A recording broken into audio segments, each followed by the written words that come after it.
This is 22-year-old Gabe. He fell in love with 27-year-old Adam. I like to say I run the mouth and he runs the limbs. Growing up with no arms and legs meant that Gabe's road to love was a tricky one. It was more or less guys being curious about what it would be like to be with a person without arms and legs. Not only that, but his Mormon upbringing also provided plenty of obstacles in his search for love. Growing up Mormon, it just was a huge no-no to being gay. It weighed heavy on me for a lot of years. I felt like I was constantly wearing a mask.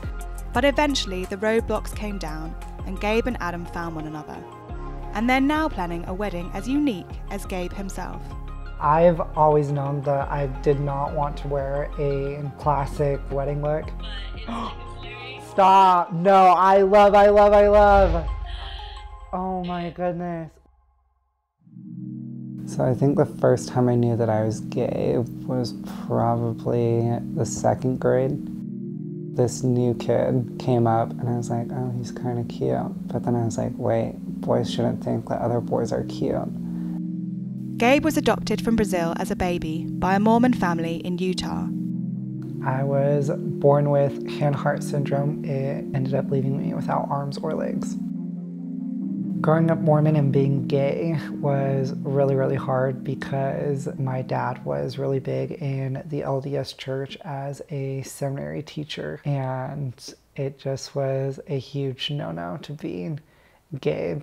I would sneak out to go on dates, and you're probably thinking, how does a kid without arms and legs sneak out to go on dates? Well, it's really not that hard. Was that one with your mom? I definitely was closeted back then. Well, hubba. Oh, I was definitely still closeted. So you're still closeted in that one too. Mm-hmm. Not being able to be open about his sexuality when he was younger also led Gabe to struggle finding a boyfriend to treat him the way he wanted. My date that I'd go on back in those days, it was more or less guys being curious about what it would be like to be with a person without arms and legs. Sometimes they were actually really nice guys, but there were a lot of other times where they would try and do something that was definitely not what I wanted, and so left me a little damaged. I was closeted in that. That was my senior year night of graduation. Being gay, my parents knew, but there were lots of times where my parents would have conversations with me advising me not to come out because they didn't want it to ruin my reputation with being a young motivational speaker and also being a member of the church. It weighed heavy on me for a lot of years because I felt like I was constantly wearing a mask. When I turned 19, I told my parents that I was going to come out publicly and that from that point on, they either needed to support me or our relationship wasn't going to continue. That kind of opened up dialogue between my parents and I, and ever since that point, it's really helped our relationship, and yeah.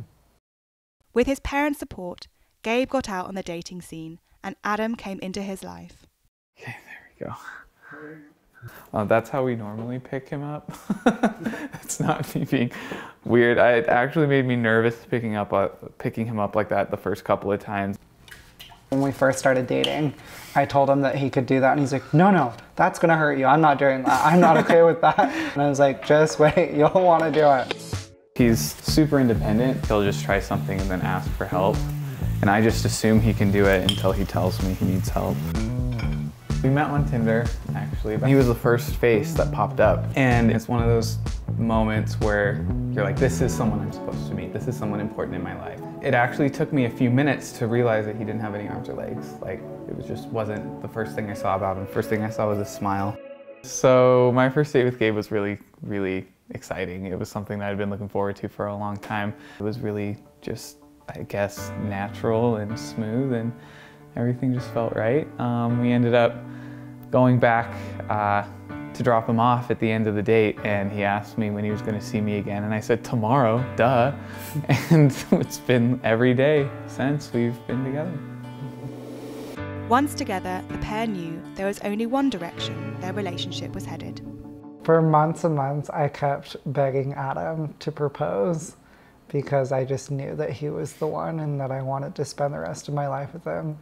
And he'd always tell me, it's coming. The proposal itself, it was really sweet. It was like a lot more simple in the moment than I thought it was gonna be, but I liked that, you know, like everyone's expecting big, huge, gigantic fireworks, but those just happen on the inside instead of on the outside. So it was just really special, something simple. I cried when he proposed. Yeah. Yeah, we have one of the pictures, I don't think it's up here on the wall somewhere, but one of the pictures, he's like, it's just like yeah, that one right there.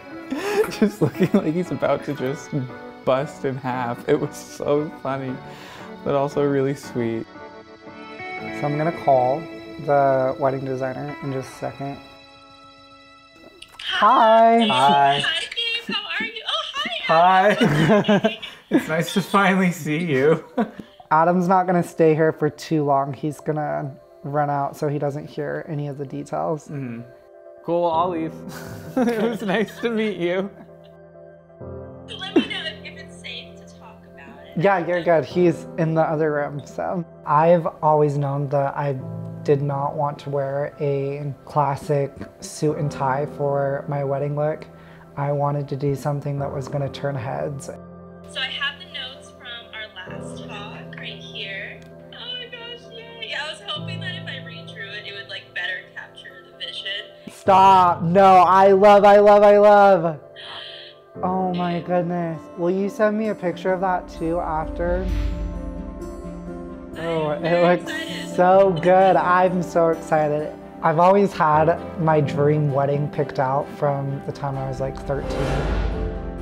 When it comes to wedding planning, I don't really have a whole lot that I wanted, and so we're just kind of letting Gabe take the reins.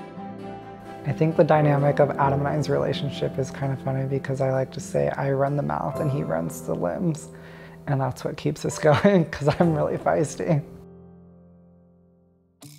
For me to have a guy who loves me unconditionally and doesn't hold back and just holds me accountable and loves me the way that I should be and treats me the way that I deserve. There's a lot of stuff that comes out of his mouth that surprises me. And every single one of them I love because it's like a echo of what I'm thinking. It's just perfect. That's when I knew that this is the one.